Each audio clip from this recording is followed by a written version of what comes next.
네, 안녕하세요 여러분. 화장품 경찰입니다. 첫 번째 에피소드로 찾아뵙게 되는데요. 첫 번째 에피소드는 여드름에 대해서 알아보도록 하겠습니다. 원래는 스킨케어란 무엇인가에 대해서 먼저 알아보도록 하기로 했는데, 여러분들이 여드름이라는 고민을 많이 갖고 계시고 가장 많이 물어보는 방법이 여드름은 무엇이고 여드름을 어떻게 없앨 수 있는가에 대해서 많이 물어보셔서 여드름에 대해서 먼저 알아보도록 하겠습니다. 자, 여드름이란 일단 무엇일까요? 여드름이란 건 피지선에서 분비된 피지가 모공을 빠져나가지 못해서 뭉쳐져 있게 되면 생기는 것이 바로 여드름입니다. 과학적으로 설명하자면은 모공이 채 넓어지지 않은 상태에서 피지가 분비되게 되고, 그 피지선 안에서 뭉쳐있던 피지가 피아크네스균을 만나면은, 피아크네스균이 일단 세범, 그러니까 한국말로 하면 피지를 먹고 사는 균입니다. 피지를 먹고 자라서 증식을 하게 되고, 그 상태에서 염증 반응이 일어나게 되는 겁니다. 그 염증 반응의 결과가 바로 여드름으로 피부 밖으로 나타나게 된 거죠. 여드름의 이유는 무엇일까요? 여드름의 이유는 일단 8, 90%가 유전입니다. 유전. 참 불공평하죠. 인간이 수정일 때부터 피지 분비량이 결정되고 평생 지성 피부를 살지 건성 피부를 살지는 유전자로 결정된다는 소리입니다. 다른 10%의 이유는 스트레스 같은 게 있겠네요. 스트레스는 호르몬 분비를 교란시키고 피지가 분비되게 하는 안드로겐의 생성을 촉진시킵니다. 피지 분비량이 늘어나게 되면서 말했던 피아크네스균이 그 피지를 먹고 살고, 그 상태에서도 염증 반응이 일어나면 그 상태로 여드름이 나게 되는 거죠. 자, 여드름에 대해서 일단 간략하게 알아보았는데요. 여드름이라는 것은 일단 유전적인 요인이 대다수를 차지하기 때문에 밀가루를 먹거나 기름진 튀김 음식을 먹으면 여드름 난다 이런 소리 하는 사람들은 솔직히 과학적인 근거가 약간은 부족하다고 할 수 있습니다. 여드름이 직접적으로 그러니까 기름진 음식이 여드름에 연관된다고 하는 과학적 사실은 임상을 통해 밝혀진 바가 없고, 숫 논문들도 밀가루, 그러니까 글루텐과 기름진 음식과 여드름과의 연관 관계를 아직 찾아내지 못한 상태입니다. 그러니까 여드름은 대다수가 유전이라고 보시면 됩니다. 그렇다면 어떻게 여드름을 없앨 수 있을까요? 요즘 코스메틱 계열에서 여드름 전용 화장품, 예를 들면은 이니스프리 티트리 라인, 이런 거가 여드름을 없앤다고 홍보하는 라인이죠. 그런 제품들이 여드름에 효과가 있는 것은 물론 맞는 소리입니다. 하지만 여드름을 근본적으로 치료할 수 있는 것은 일단 현대의학입니다. 현대의학. 여드름이 난다고 무턱대고 여드름 라인을 사서 바르기보다는 가장 가격 대비 효율 좋은 것, 그러니까 가성비가 가장 좋은 것은 병원을 가는 거죠. 병원을 가서 먹는 약 받고 바르는 약 받아서 충분히 치료하는 것이 가격 대비 성능이 가장 좋다고 할 수 있습니다. 물론 그렇다고 여드름 계열 화장품이 여드름 치료에 도움이 안 된다는 소리는 아닙니다.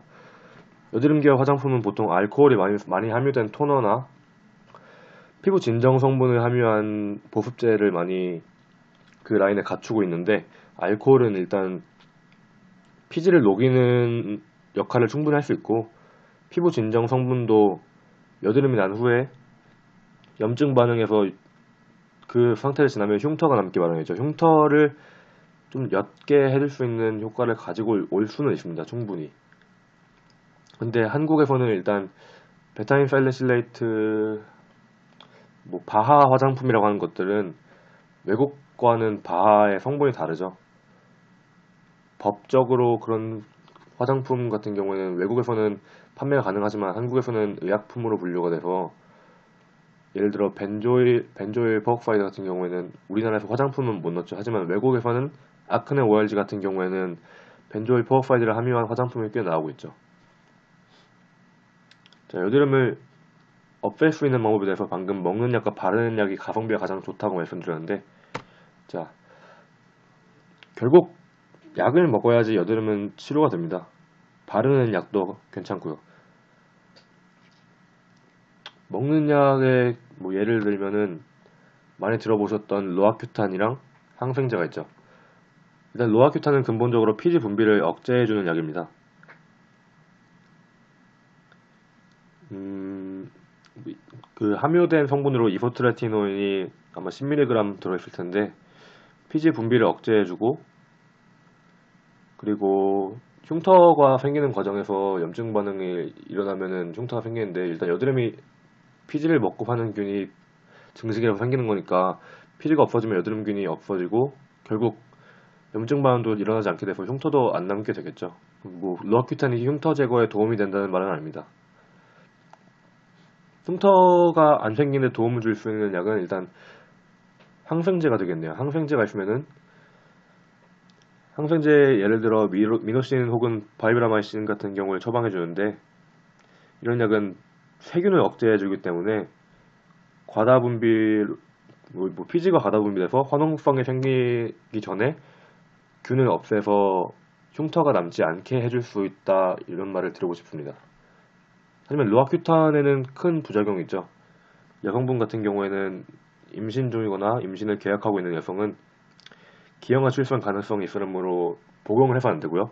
또 어떤 한 계열의 항생제가 로아큐탄을 같이 먹게 되면은 가성 뇌종양이라는 부작용도 일어나게 할 수 있게 하고요. 그리고 대표적인 뭐 대다수 분들이 겪는 부작용 중에는 안구 건조증이나 뭐 입술이 바짝바짝 마른다, 그래서 뭐 입술도 트고 코피 나고, 그게 몸속의 수분을 거의 다 빼는 약이기 때문에 그런 부작용이 뒤따를 수밖에 없는 겁니다. 하지만 하루 먹는 약을 조절하고 여드름이 안 나기 시작하면 끊으면은 그 부작용은 어느 순간 빠르게 사라지기 마련입니다. 항생제 같은 경우에도 슈퍼박테리아 많이 들어보셨을 텐데, 슈퍼박테리아의 출현을 하게 만든 이유가 항생제의 남용이죠. 뭐 별거 아닌 질병 가지고 항생제를 먹다 보니까 항생제에 대해서 면역이 생기게 되고, 물론 세균이 항생제에 대해서 면역이 생기게 되고, 그로 인해서 슈퍼박테리아가 출현한다, 뭐 그런 항생제 부작용을 드릴 수 있겠습니다. 하지만 피부과에 처음 방문해서 보통 주는 약은 미노신이나 그런 계열의 항생제라는 거, 그리고 먹는 약이 가장 효과가 좋은 여드름 치료제라는 거. 그렇다면 방금 언급했던 바르는 약은 또 뭐가 있을까요? 첫 번째로 벤조일 퍼옥사이드가 있습니다. 한국말로 과산화 벤조일이죠. 벤조일 퍼옥사이드라는 성분은 일단 피아크네스균이 어떤 균인지 먼저 알아야 되는데, 피아크네스균은 혐기성균입니다. 산소를 싫어한다는 말이죠. 그러니까 기체를 싫어한다는 말이죠. 혐오할 때 혐자를 써서 세균에 직접적으로 활성 산소종을 발생시켜서 피아크네스균을 없애주는 것이 벤조일 퍼옥사이드입니다. 또 염증 신호 전달을 막아서 염증 반응을 약화시켜주고 피지 분비량을 감소시킬 수 있습니다. 하지만 바르는 약에는 뭐 부작용이 따르기 마련이죠. 부작용으로는 접촉성 피부염 등을 유발시킬 수 있다는 부작용이 있습니다.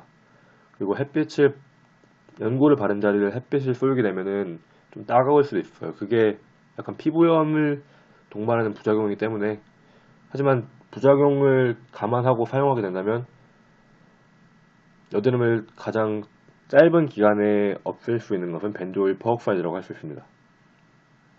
두 번째는 디페린이나 스티바 A로 많이 알려진 비타민 A 크림, 그러니까 트레티노인 계열 크림이죠. 세럼 중에 레티놀이라는 성분을 함유한 세럼을 많이 볼 수 있는데, 레티놀과 아주 흡사한 성분인 트레티노인을 함유하고 있습니다.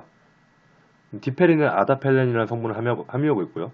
처음에는 여드름 연구로 개발되었으나 광노화성 주름, 그리고 색소 침착, 그리고 응축된 피지의 각질화를 막는 거에 대해서 많은 효과가 보여지게 돼서 여드름이 없는 분들이라고 하더라도 이런 크림을 많이 사용하고 있는 것 같습니다. 스티바 A보다 늦게 출시된 것이 디페린이고, 스티바 A보다 디페린이 부작용이 좀 적다고 하는 분들도 많고요. 자, 그리고 세 번째로는 크레오신 용액이 있습니다. 크레오신 용액은 클린다마이신이라는 항생 성분을 포함하고 있는 그 바르는 약인데, 톡톡이라고 많이 들어보셨을 거예요. 톡톡 바른다고 해서 톡톡이. 피지 분비가 과한 지성 피부는 이 크레오신 용액을 스킨 바르듯이 발라주는 것도 나쁘지 않습니다. 알코올이 많이 들어가서 걱정인 분들도 꽤 계실 텐데, 적절한 양의 알코올은 뭐 피지를 분비하는데 효과가 아주 좋다고 뭐 의사분들이 말씀하십니다. 예를 들어 뭐 이지암 피부과를 먼저 개업하신 함익병 선생님이나 피부과 협회 김방순 의사님, 그리고 그런 분들도 알코올이 들어간 토너가 물론 가려움을 유발할 수 있지만 피지 분비를 개선시키는 데는 효과가 있다고 충분히 말씀하시고들 계시고요. 그래서 스킨 대신, 남성분들은 스킨 대신 크레오신 용액을 사용하는 것도 괜찮고요. 자, 그렇다면 화장품은 대체, 제가 화장품 경찰인데 화장품 설명 안 해주고 왜 약만 얘기해 주느냐?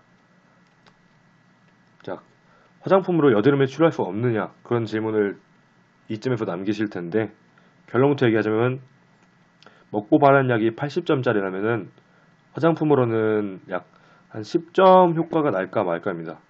좋은 피부과 선생님과 처방받은 약으로 여드름을 치료하는 것이 학교 영어 시험에 있어서 미국 대학의 영문학과 교수님을 동행하고 실험을 치르는 것이라고 비유를 한다면, 의약품의 도움을 받지 않고 화장품으로만 여드름을 다루려고 하는 것은 귀 막고 눈 가리고 영어의 영자도 모르는 상태에서 실험을 치르는 것과 별반 다르지 않습니다. 그렇다면 스킨케어 제품을 아무거나 써도 좋은가? 그건 또 아닙니다. 여드름의 사후 관리에 있어서 화장품이 지대한 역할을 할 수 있습니다. 여드름이 지나간 자리는 붉은 자국, 이른바 색소 침착 등이라는 현상과 흉터가 뒤따르기 마련이죠. 자신의 피부에 맞는 보습제를 통해서 피부의 보습을 강화해주면 색소 침착이 생기지 않을 수도 있고, 생기더라도 빠르게 자가치유가 가능해집니다. 일단 보습이 먼저죠. 모든 스킨케어의 궁극적인 목적도 일단 보습이고, 뭐 적절한 양의 나이아신아마이드 같은 미백 성분이나 히알루로닉 소듐 같은 탁월한 보습 성분이 배합된 보습제는 여드름의 사후 관리 아주 탁월합니다. 만약 외출을 해야 한다면 자외선 차단제를 발라주는 것도 아주 큰 효과를 볼 수 있죠. 굳이 여드름 흉터를 안 생기게 하려고 자외선 차단제를 발라주는 것이 아니고, 자외선 차단제는 원래 매일 발라줘야 하는 것입니다. 피부에 울트라바이올렛, 그러니까 자외선에 의한 산화를 막고 색소 침착과 흉터를 빨리 재생시키는 데 도움을 줍니다. 그러니까 여드름의 치료는 약으로 하되, 약과 피부과 전문의의 도움으로 하되, 스킨케어는 여드름의 사후 관리, 그러니까 보습 후의 관리, 보습을 해주고 선크림으로 보습 후에 관리를 해주는 게 화장품의 역할이라고 볼 수 있겠습니다. 자, 오늘은 의학적인 관점에서 몇 가지 여드름에 대해서 알아보았는데요. 다음 주 이 시간에는 화장품에 대해서 좀 알아봐야겠죠. 여드름을 관리하는 화장품, 그러니까 여드름의 사후 관리에 필요한 화장품을 뭐가 있는지 몇 가지 회사에 몇 가지 제품을 두고서 성분 분석을 하면서 함께 알아보도록 하겠습니다. 다음 주에 만나 뵙겠습니다. 감사합니다.